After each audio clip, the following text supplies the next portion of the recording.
Guys, I welcome back to another video. I hope इसका पहला part आपने देख लिया होगा। गाइस, लास्ट एपिसोड में हमने देखा था कि कैसे टोनी जियाओजेन को लेने के लिए स्कूल आ चुका था। स्कूल में एक लड़के की माँ आई हुई थी। वो बार बार कह रही थी कि इस लड़के ने मेरे बेटे के चेहरे पर मार्क किया है, फ्यूचर में एक स्टार बनने वाला था। जियाओजेन कहती कि इसमें मेरी कोई भी गलती नहीं है, इस लड़के ने पहले मेरे कपड़े को फाड़ा था।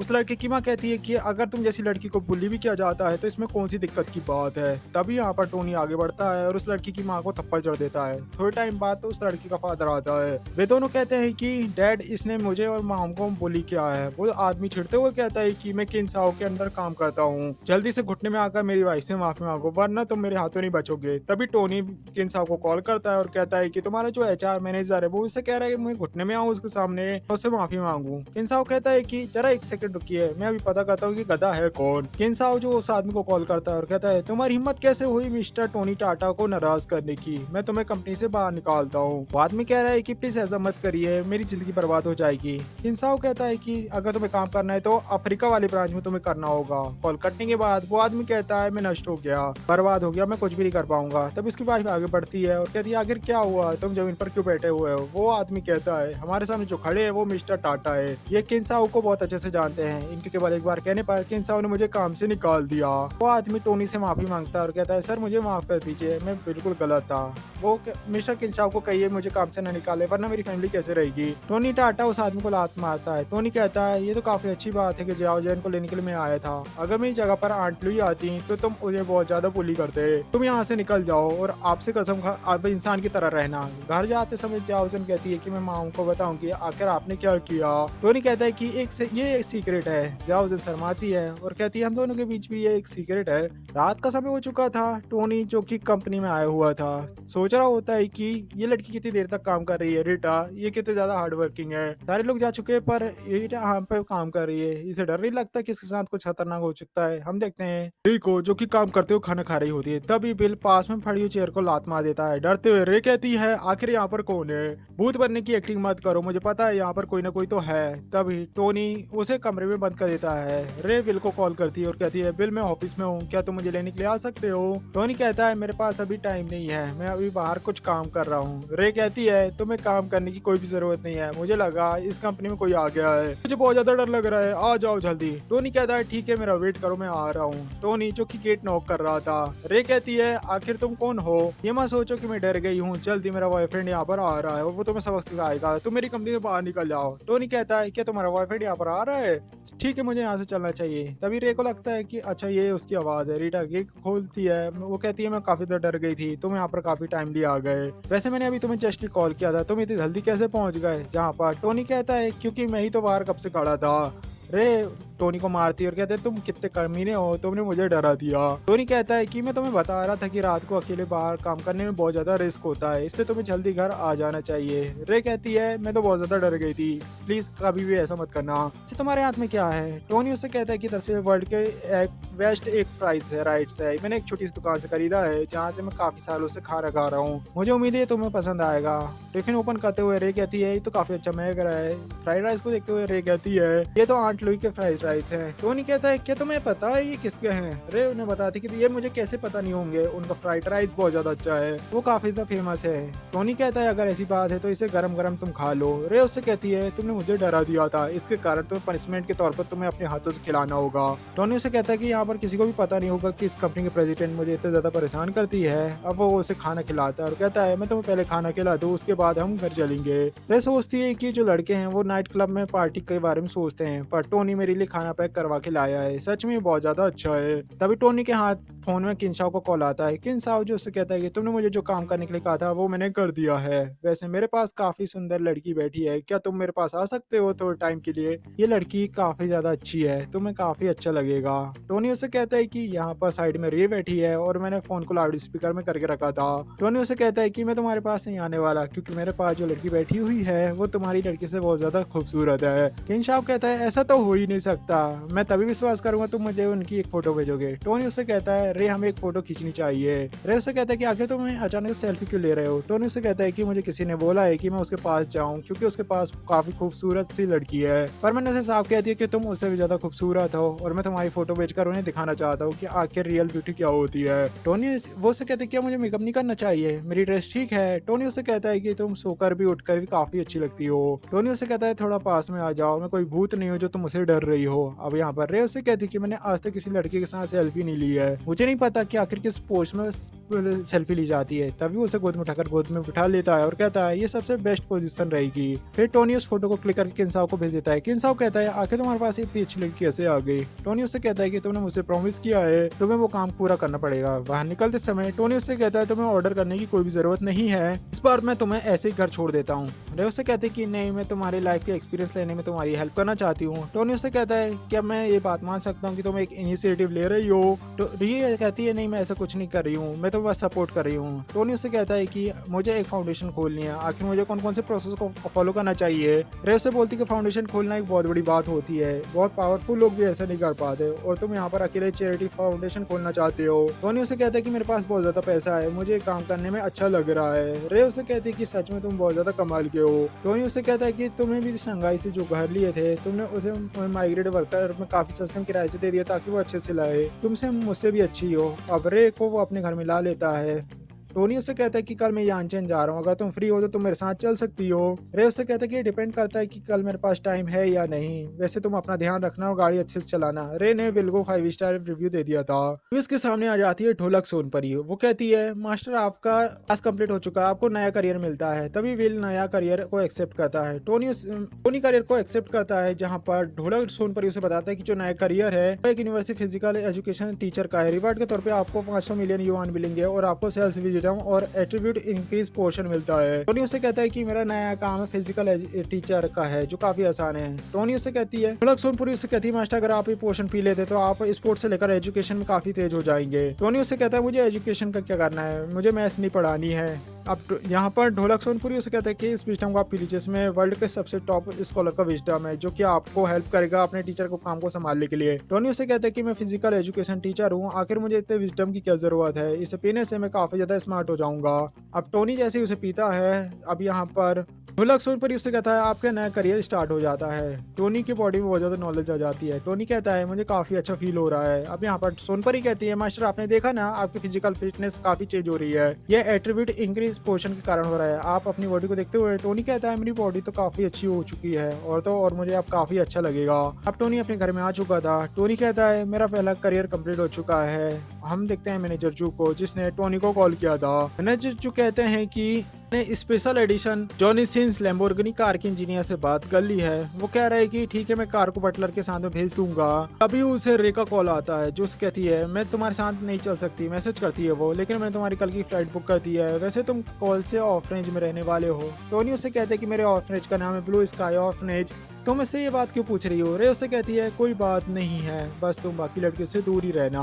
अब यहाँ पर टोनी एयरपोर्ट में आ चुका था। टोनी कहता है कि रे ने मेरे लिए बिजनेस क्लास बुक किया है। अब वो फ्लाइट में आके बैठ जाता है। तब युआन और फेंग नाम की लड़कियां वहाँ पर आती हैं। फेंग कहती है वो जो चेयर पर बैठे हुए हैं वो काफी ज्यादा खूबसूरत है। युआन कहती है कि मैंने कई बार फर्स्ट क्लास को बुक किया है, ज्यादातर जितने लोग बिजनेस क्लास को बुक करते हैं वो सारे के सारे ओल्ड मैन होते हैं। फर्स्ट टाइम मैंने इतने ज्यादा हैंडसम बंदे को देखा है। उन लड़कियों से हाईवे नाम का बंदा मिलता है। वो उससे कहता है आखिर तुम ये बातें कैसे करती हो, ये बात सुनने में कितना ज्यादा बेकार लग रहा है। जो इतने स्किल वाले बंदे होते हैं उनकी बुढ़ापे में स्किन खराब हो जाती है, पर जो पैसे होते हैं वो कभी ओल्ड नहीं होते, इसके कारण रिच होने में ज्यादा फायदा है। टोनी उससे कहता है कि तुम्हें अगर टफ बनना है तो तुम खुद के ऊपर ट्राई करना चाहिए, तुम मेरे लिए बात क्यों कर रहे हो। तभी वो लड़का बिल के साइड वाले चेयर में आकर बैठ जाता है और कहता है मैं यहाँ पर एक्टिंग नहीं कर रहा था, मैं ये कह रहा था कि पैसे की वैल्यू फेस वैल्यू से ज्यादा होती है। अब यहाँ पर जो हेयर होस्टेस आने वाली है हम उनसे वीचैट अकाउंट मांगेंगे, हम देखते हैं वो किसे चूज करती है। तब हाई यहाँ पर एक हेयर होस्टेस को बुलाता है। हेयर होस्टेस से कहती है सर मैं आपकी कैसे हेल्प कर सकती हूँ।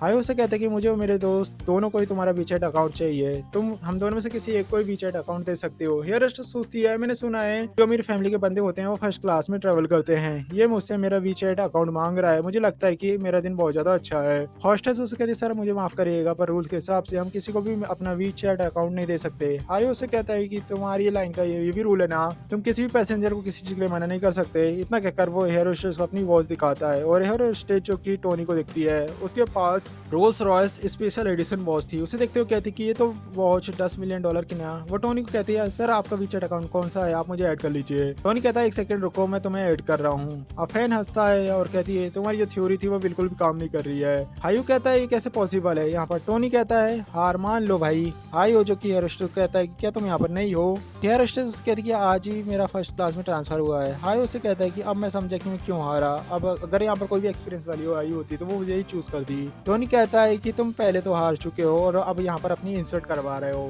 तभी फैन कहती है जरा आप पीछे देखो, पीछे एक सुंदर सी लड़की आ रही है। देखते हैं यहाँ पर रे होती है। आयु कहता है कि मैंने आज से इतनी सुंदर लड़की पहले नहीं देखी है। टोनी उससे कहता है कि पहले तो तुमने मुझे शर्त लगाई थी, चलो अब इसके ऊपर शर्त लगाते हैं, देखते हैं कि ये अपना वीचैट कैसे देखती है। हंसते हुए हायू उससे कहता है कि इसने तो तुम्हें अपना वीचैट दे दिया तो मैं हार मान लूंगा। रे कहती है कि विंडो सीट मेरी है और वो अपनी सीट में आकर बैठ जाती है। आयु कहता है मैं और मेरे दोस्त आपको अपने वीचैट में ऐड करना चाहते हैं। तभी वो विल उसके कमर पे हाथ डालते हुए खींचता है। ये लड़की बहुत ज्यादा क्यूट और सुंदर लगती है, मैं इसके ऊपर गिव अप नहीं करने वाला, तुम्हारा यहाँ पर कोई भी चांस नहीं बनता। हायू उससे कहता है तुम आखिर क्या कर रहे हो, क्या तुम्हें अब मार खानी है। अब टोनी उससे कहता है मेरे पास सुपर पावर है, मैं किसी भी लड़की को इम्प्रेस कर सकता हूँ। फिर वो उसे चिमटी काटता है। हायू उसे चिढ़ता है और कहता है तुम्हें इस तरीके से किसी भी को परेशान नहीं करना चाहिए, ये यहाँ पर पुलिस बुला सकती है, हम आपको पुलिस के सामने सपोर्ट करूंगा मैं। रे उससे कहते हैं कि यहाँ पर बहुत सारे लोग हैं, ऐसा करना बिल्कुल भी ठीक नहीं लगता। टोनी उससे कहता है मैं तो यहाँ पर कुछ भी नहीं कर रहा हूँ, मुझे बस थोड़ी सी फ्रेश एयर चाहिए थी। रे उससे कहती है कि तुम मुझे छोड़ो, मुझे काफी ज्यादा शर्म आ रही है। अब यहाँ पर विल उससे कहता है टोनी उससे कहता है क्या तुम ये देख रहे हो, तुम मुझे अभी भी कम्पीट करना चाहते हो। आयु उससे कहता है कि मैं तुमसे कम्पीट नहीं कर सकता, तुम बहुत ज्यादा औसम हो। अब रिटा से कहता है कि तुम्हें तो कुछ काम था ना, तुम यहाँ पर क्या कर रही हो। रे से कहती है कि केवल तुम मजाक नहीं कर सकते, मैं भी मजाक कर सकती हूँ, आज मेरे पास कोई भी काम नहीं था, मैं तुम्हारे साथ आ गई। हायू सोच रहा है कि अगर ये कमीना नहीं होता तो इस लड़की के साथ में मैं होता।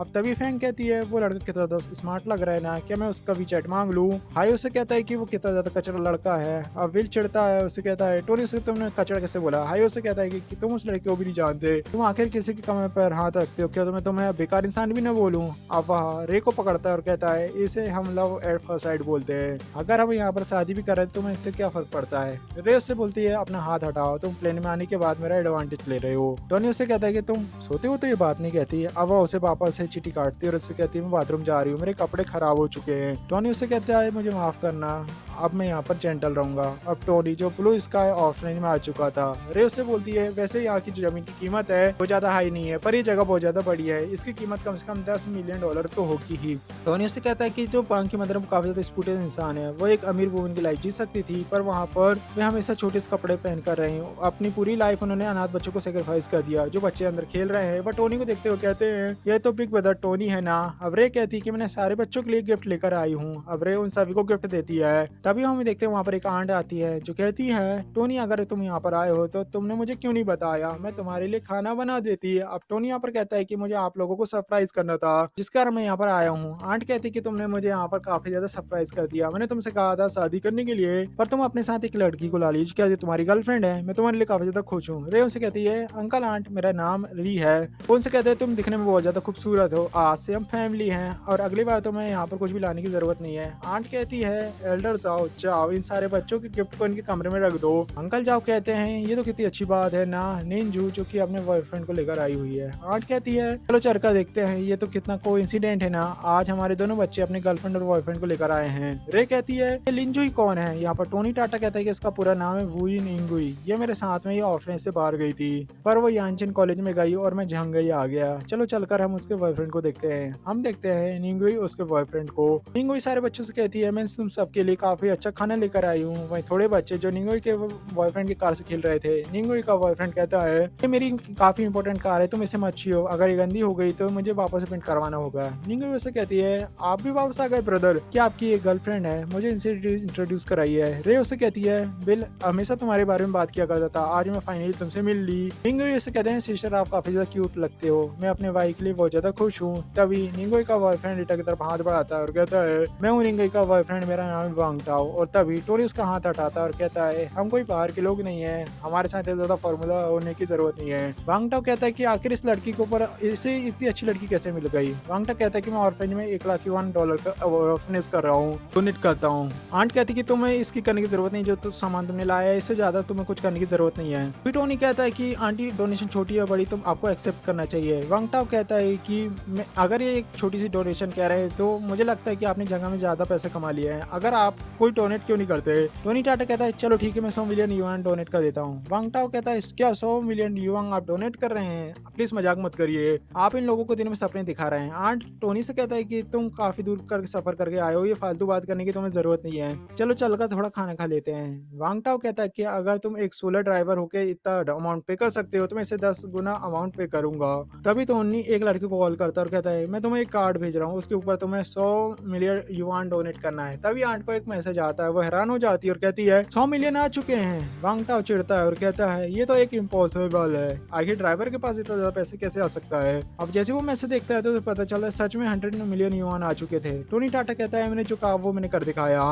मिस्टर वांग टाओ जो आपकी 1 लाख की डोनेशन थी वो कब आ रही है। बेटा भी कहती है विल को ये सब करने की आदत है। वांग टाओ कहता है मुझे क्या करना चाहिए, मेरी तो यहाँ पर इंसल्ट हो गई। टोनी टाटा कहता है कि तुम्हारे पास तो बहुत ज्यादा पैसा था ना वांग टाओ, आखिर तुम अब क्या कुछ नहीं कह रहे हो। वांग टाओ कहता है मैं यहाँ से जा रहा हूँ, मुझे कुछ काम है, मुझे यहाँ से जाना होगा। इतना कहकर वो अपनी कार को लेकर वहां से चला जाता है। टोनी टाटा कहता है निंगी उसे जाने दो, वो एक अच्छा इंसान नहीं है, अगर तुम उसके साथ में रहोगी तुम फ्यूचर में बिल्कुल भी खुश नहीं रहोगे उसके साथ। आंट कहती है कि टोनी मुझे सच्चाई बताओ ये आखिर पैसा कहाँ से आया है। टोनी टाटा उसे बताता है कि आंट मेरा छोटा सा बिजनेस चलता है, मैंने सारा पैसा अपनी मेहनत से कमाया है, आप पैसे लीजिए और अच्छे से रहिए, आपको फिक्र करने की जरूरत नहीं है। रे कहती है कि हाँ टोनी कोई लूजर नहीं है, उसके बहुत बड़े बड़े प्रोजेक्ट चल रहे हैं जोगाई के अंदर। आंट कहती है लेकिन तुमने मुझे 100 मिलियन युआन दे दिया है, अगर तुम सारा पैसा हमें दे दोगे तुम अपने बिजनेस में क्या लगाओगे, तुम बिजनेस के लिए बहुत ज्यादा पैसे की जरूरत पड़ती होगी, मुझे अपना अकाउंट नंबर दो मैं ये पैसे वापस कर देती हूँ। टोनी टाटा कहता है कि आपने मेरी मॉम के ना रहते हुए मेरा ध्यान रखा है, आप ये सारे रख सकते हो, मेरे पास बहुत सारा पैसा खर्च करने के लिए है,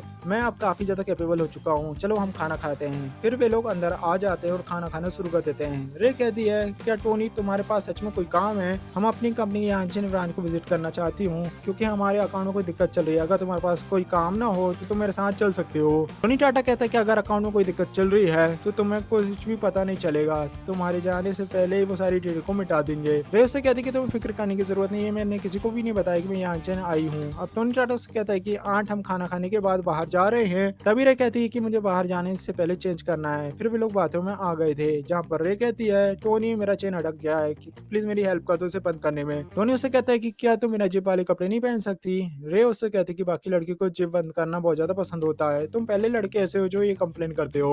तभी टोनी उसकी जिप को बंद कर देता है। टोनी उससे कहता है मुझे एक फेवर चाहिए। रे उससे कहता है कि अगर तुम मेरे कपड़े को काट दोगे तो मैं क्या पहनूंगी। कि यहाँ पर उसने सीजर मांगा था तो उसे लगा था कि उसके कपड़े काट देगा, लेकिन वो कहता है कि तुम्हारे कपड़े से एक धागा निकल रहा है, वो तुम्हारी जेब पे फंस रहा है, अगर उसे नहीं काटा तो वो बंद नहीं होगी। अब कहती है चलो ठीक है मैं सीजर लेकर आती हूँ। तब वो उसका धागे को काट देता है। सीन शिफ्ट होता है चायन कंपनी के ग्रुप के ब्रांच को देखते हैं। अब यहाँ पर सारे लोग उन्हें ग्रीट करते हैं। अबरे जैसे ऑफिस में आते हैं उनसे एक बंदा कहता है कि मिस रिटा आपने बताया नहीं कि आप आ रहे हो, आपको लेने के लिए हम स्पेशल कार को भेजते हैं। हम देखते हैं ये लड़का जो कि वान झिंगजिन था, जो यांचन ग्रुप का वाइस प्रेसिडेंट था। रे उससे कहती कि आपको लेने आने की कोई जरूरत नहीं, कॉन्फ्रेंस रूम में इस साल की अकाउंट डिटेल लाओ। थोड़ी देर बाद वहाँ पर सारी डिटेल आ गई थी। अकाउंट पढ़ते हुए रे कहती कि वान झिंगजिन कहाँ है, कंपनी के बुक में 30 मिलियन गायब है और बाकी सारे अकाउंट बुक में भी काफी ज्यादा दिक्कत चल रही है, वान झिंग नहीं आएगा तो मैं अभी पुलिस को कॉल कर दूंगी। तब हम देखते हैं वहाँ पर एक लड़का आ जाता है। रे उससे कहती कि तुम यहाँ पर क्या कर रहे हो। वो लड़का कहता है कि हम यहाँ पर थेफ्ट कलेक्ट करने के लिए आए हुए हैं, हमारा वान झिंग के ऊपर 1 मिलियन का उधार है, हमारे पैसे दो वरना हम तुम सबको पीटेंगे। रे उससे कहती है कि उधार वो भी वान झिंग का, आखिर हम इसे क्यों पे करेंगे। रे को देखते हुए वो आदमी कहता है तुम दिखने में कितने ज्यादा क्यूट हो, अगर तुम मुझे एक रात दे सकती हो तो मैं 1 मिलियन को भूल जाऊंगा। टोनी टाटा कहता है कि अगर मेरा गैस सही है तो वान झिंग ने तुमसे कोई भी उधार नहीं लिया है, बल्कि तुम्हें वान झिंग ने ही भेजा है ताकि हम लोग पुलिस को ना बुलाएं। वो लड़का कहता है कि ये तुम क्या फालतू बातें कर रहे हो, क्या तुम्हें मेरे हाथों मरना है। टोनी टाटा उससे कहता है कि आखिर उसका मैंने तुम्हें कितने पैसे दिए होंगे, मैं तुम्हें 2 मिलियन पे करता हूँ, तुम मेरी हेल्प करो, मुझे उसके पास पुलिस को भेजना है। वो लड़का कहता है चलिए ठीक है ब्रदर, आपको क्या जिंदा चाहिए या हम उसके हाथ पैर तोड़ दे? आप जो बोलेंगे हम वो कर सकते हैं। टोनी टाटा उससे कहता है अभी के अभी यहाँ से चले जाओ, और वो सारे बंदे भागकर वहाँ से चले जाते हैं। टीटा उसे कहते कि हम लोग को आखिर क्या करना चाहिए। टोनी टाटा उसे कहता है तुम्हारी जो फाइनेंशियल स्टेटमेंट है उसे बना लो, मैं पुलिस से बात कर लूंगा। वो लोग पुलिस स्टेशन के बाहर पहुंच चुके थे। रे उससे बोलती है दिल देखो हम पुलिस के पास तो जा तो रहे हैं, लेकिन ये मैटर किसी के सामने नहीं आना चाहिए। टोनी टाटा उससे कहता है तुम्हें फिक्र करने की जरूरत नहीं है, अगर ये न्यूज बाहर आ गई तो हाँ शायद हमारे शेयर नीचे आ जाएंगे। रे उससे कहता है कि काफी अच्छी बात है कि तुम मेरे साथ में हो, वरना मैं अकेले क्या ही करती। अब टोनी टाटा उससे कहता है तुम अंदर अकेले ही जाओ, मैं जा रहा हूँ वांजन को पकड़ने के लिए। रे उससे कहता है कि नहीं काफी ज्यादा खतरनाक हो सकता है, मैं तुम्हें जाने नहीं दूंगी। रे सारे अकाउंट की बुक को बाहर निकाल लेती है। टोनी टाटा उससे कहता है मेरी फिक्र मत करो, मैं वहाँ पर कुछ लोगों से हेल्प ले लूंगा। अगर हम लोगों ने वांजन को नहीं पकड़ा तो बाद में शायद हमें बहुत बड़ा नुकसान हो सकता है। फिर टोनी वहाँ से चला जाता है। थोड़ी देर बाद वह उस वांजन को पकड़ के ला लेता है। टोनी को देखकर रीटा खुश हो जाती है। वो उससे कहती है तुम्हें कोई दिक्कत तो नहीं आई ना। टोनी उससे कहता है मैं तुम्हारे सामने इसे ला दिया हूँ, अब पुलिस अपना काम कर लेगी। अब वांजन कहता है मिस्टर रे मुझे अपनी गलती का एहसास हो गया है, मैं अपना पूरा पैसा घर और गाड़ी आपको दे दूंगा, प्लीज आप पुलिस को मत बुलाइए। रे उससे कहता है अब इन बातों को लेकर बहुत देर हो चुकी है, तुम्हें अब कानूनी सजा देगा। रे बिल को बोलती है हमारा काम हो चुका है, चलो हम ऑर्फनेज चलते हैं, हम तुम्हारी आंट को ग्रेड करके वापस जोंगाई चले जाएंगे। अब टोनी और रे उसके घर में आ चुके थे। वो उसे बोलती तुमने मेरी बहुत हेल्प करी है, मैं तुम्हें खाना बनाकर खिलाऊंगी। टोनी उससे कहता है क्या तुम्हें खाना बनाना आता है? तो कितने कमाल की बात है ना। रे उससे कहता है कि मुझे खाना बनाना नहीं आता, बल्कि बहुत अच्छा खाना मैं बनाती हूँ। थोड़े टाइम बाद रे खाना बनाकर ला लेती है। खाना खाते समय टोनी कहता है ये खाना कितना ज्यादा टेस्टी है। रे उससे बोलती है अगर ऐसी बात है तो तुम और भी खा सकते हो। टोनी उससे कहता है तुम अभी कॉल में बात कर रही थी, क्या तुम वांजन के मैटर को संभाल रही हो? रे उससे बोलती है अब कोई भी प्रॉब्लम नहीं आएगी, तो कल तक सारे विटनेस कोर्ट तक पहुंच जाएंगे। टोनी उससे कहता है तुमने तो काम काफी जल्दी कर दिया है। रे उससे बोलती है मेरे पास ज्यादा अच्छी एबिलिटी नहीं है, लेकिन मैं प्रेसिडेंट हूँ इस बार यहाँ कंपनी की। टोनी उससे बोलता है मुझे बिल्कुल भी नहीं लगा था खाना बनाने में इतनी अच्छी होगी, तुमने मुझे काफी अच्छे से खाना खिलाया, मैं तुम्हें रिवॉर्ड दूंगी। रे उससे बोलती है तुम्हें रिवॉर्ड की कोई जरूरत नहीं है, आज तुमने मेरी ऑफिस में हेल्प करी है। तभी वो रे के हाथों को बंद कर देता है। रे उसे बोलती है आखिर तुम मुझे ये कैसा रिवॉर्ड देने वाले हो? तभी वो उसे किस कर लेता है। रे उसे बोलती है तुमने ये रिवॉर्ड मुझे दे रहे हो या फिर खुद ले रहे हो? फिर उनके बीच काफी कुछ होता है और फिर अगली सुबह जो बिल उठता है, रे काम के लिए जल्दी निकल गई है। तभी उसके फोन में कॉल आती है और जिस लड़के ने उसे कॉल किया था वो उसे कहता है हेलो मिस्टर टाटा, मैं जोंगाई नॉर्वल यूनिवर्सिटी का एचआर मैनेजर हूँ। मैंने आपको बताने के लिए कॉल किया था कि आप कल से अपना काम को स्टार्ट कर सकते हैं। फिर हमें जोंगाई नॉर्वल यूनिवर्सिटी का सीन दिखाया जाता है जहाँ पर टोनी तैयार होकर आ चुका था। टोनी कहता है यहाँ पर हर कोई खुश और जवान है। तभी रे उसे कॉल करती है। वो उसे बोलती है मुझे एक टैक्सी चाहिए थी, क्या तुम मुझे लेने आ सकते हो? टोनी उसे बताता है प्लीज मुझे माफ करना, मैं अब यूनिवर्सिटी में टीचर बन चुका हूँ, मैं काम के पहले दिन छुट्टी नहीं ले सकता। रे उसे बोलती है ये कब हुआ, तुम टीचर कब बन गए? टोनी उसे बोलता है मैं घर में काफी ज्यादा बोर हो रहा था, जिसके कारण मैं फिजिकल एजुकेशन टीचर बन गया। वहाँ पर बहुत सारी लड़कियां जो बिल को देखते हुए कह रही है ये काफी ज्यादा क्यूट है, इनसे पढ़ने में हम बहुत ज्यादा खुश रहेंगे। फिर टोनी जो ऑफिस में आ चुका था, टोनी ऑफिस में कहता है हेलो मेरा नाम है टोनी टाटा, मैं नया फिजिकल एजुकेशन टीचर हूँ। फिर हम देखते हैं डायरेक्टर सुगई को जो यहाँ पर हर चीज पर नजर रखती है। डायरेक्टर सुगई कहती है इससे कोई भी फर्क नहीं पड़ता आपको यहाँ पर किसने काम दिलाया है, सबसे बड़ी बात यह है कि आपको यहाँ पर हर एक दिन अच्छा काम करना पड़ेगा। आपके लिए पहले एक टास्क होगा वो आपको कंप्लीट करना होगा, इसके बाद आपको क्लास दी जाएगी। टोनी उससे पूछता है आखिरी टास्क क्या है? डायरेक्टर सुगी उसे एक फाइल देती है, उसे बोलती है सीनियर हॉस्पिटल ग्रेजुएट्स हैं, आपको इनसे इंटर्नशिप के लिए बात करनी होगी। जो इंटर्नशिप की सैलरी है वो 3,000 से भी कम है। अब यहाँ पर टोनी सोचता है कि फिजिकल एजुकेशन टीचर कोई मार्केटिंग का काम दे रहे हैं, आखिर इतनी हाई सैलरी में मार्केट में कौन काम करेगा? टोनी उसे कहता है ठीक है मैं अपना बेस्ट ट्राई करूंगा। अब टीचर जो कि उसे अपना ड्रेस दिखाते हैं, यहाँ पर कुछ लोग बात करते हैं कि जो डायरेक्टर सुगे हैं उनको उन बंदों से काफी ज्यादा नफरत है जो रिकमेंडेशन लेकर काम करने आते हैं। मुझे लगता है ये बंदा ज्यादा देर तक यहाँ पर रहेगा नहीं। डायरेक्टर सुगे के अब हेड टेस्ट में आ चुका है। टोनी उसे कहता है ब्रदर जाओ भाई, जो नया टीचर वहाँ का था जाओ। वह उसे बताता है कि दरअसल मैं यहाँ पर आपकी ज्यादा हेल्प नहीं कर पाऊंगा, पर मैं यहाँ पर आपको एक आइडिया दे सकता हूँ, आप रूमर्स पर ध्यान मत दीजिए, बस आप अपने काम में ध्यान दीजिए, आपका काम हो जाएगा। टोनी उसे कहता है आपके एडवाइस के लिए थैंक यू जाए। बिल एक आदमी को कॉल करता है, उसे बोलता है मैंने तुम्हें लोकेशन भेज दिया, यहाँ पर जल्दी आ जाओ। वो लड़का वहाँ पर भागते हुए आता है और वो उसे बोलता है बॉस आपके क्या ऑर्डर्स है? टोनी उसे सारी बात बताता है। अब टोनी जो डायरेक्टर सुगई के ऑफिस में आ जाता है। डायरेक्टर सुगई जो उससे कहता है तुम एक बाहर के बंदे को अंदर कैसे ला सकते हो, क्या तुम्हें यहाँ के रूल्स और रेगुलेशन के बारे में नहीं पता? टोनी उसे बोलता है आपने ही तो मुझसे कहा था यहाँ पर आपको इंटर्नशिप के लिए बंदे को बुलाना है, मैं यहाँ पर एक बंदे को लेकर आया हूँ। जो बंदा यहाँ पर आया था वो ये सोच रहा होता है कि आप बॉस को यहाँ पर इस लड़की को इम्प्रेस करना है, पर ये लड़की दिखने में काफी ज्यादा नाराज लग रही है। हैरान होते हैं डायरेक्टर से पूछती है आखिर तुमने इस क्या कहा, क्या तुमने एक इंटर को अपॉइंट कर लिया है? टोनी उसे कहता है कि इसका नाम है वांग थियांगलॉग और ये पेनिनसुला होटल का जनरल मैनेजर है। आपने उसे क्या कहा कहा था मुझे कुछ भी समझ नहीं आया, आप इससे बात कर सकती हो। डायरेक्टर सुगे जो उससे बात करती, क्या पेनिसुला होटल का जनरल मैनेजर है? वांग उससे कहता है कि हेलो मेरा नाम है वांग, आप इंटर्नशिप के लिए 25,000 सैलरी दे रही है और खाना खर्चा आपकी तरफ से होगा, हम इसे एक्सेप्ट करते हैं। अगर आपको प्राइस ठीक नहीं लग रही तो आप ये कह सकती है। डायरेक्टर सुगे से कहती है नहीं ये काफी अच्छी प्राइस है, अगर मुझे इतने में इंटर मिलना है तो मैं काफी ज्यादा खुश हूँ। अब तभी सोलह टोनपुरी उसे बोलती है कि आपने पहला टास्क कंप्लीट कर लिया है और आपको 2 लाख प्रोफेसी पॉइंट मिलता है। आपका जो ऑपरेशन था 20% कंप्लीट हो चुका है। रिवार्ड के तौर पर आपको झोंगाई लॉन्ग इंस्टीट्यूट मिलता है। टोनी टाटा से बोलता है मुझे इस बात पर यकीन नहीं हो रहा कि इतने छोटे से काम के लिए मुझे ये इंस्टीट्यूट मिल गया, ये रिवॉर्ड काफी ज्यादा खास है। जावा कहता है मिस्टर विला आखिर आप क्या सोच रहे हैं, आप कब से एक ही जगह पर घूर रहे हो? टोनी टाटा से बोलता है मुझे माफ करिएगा, मैं थोड़ा डिस्टर्ब हो गया था। जावा कहता है मिस्टर विला आपने बहुत अच्छे से काम किया, आपको आए हुए आधा दिन भी नहीं और आपने यहाँ की आखिरी प्रॉब्लम को सॉल्व कर दिया। अब उसके पास वांग आ जाता है। वांग कहता है टोनी टाटा यहाँ का मैटर मैंने डिस्कस कर लिया, मैं यहाँ से जा सकता हूँ। अब टोनी उससे पूछता है डायरेक्टर से क्या मैं कल से अपनी क्लास ले सकता हूँ? डायरेक्टर उससे बोलती है हाँ तुम क्लास ले सकते हो। टोनी उससे कहता है मैं ठीक है मैं यहाँ से चलता हूँ। डायरेक्टर उससे बोलती है मिस्टर जाओ भाई मिस्टर टोनी के लिए फिजिकल एजुकेशन क्लास को तैयार करिए।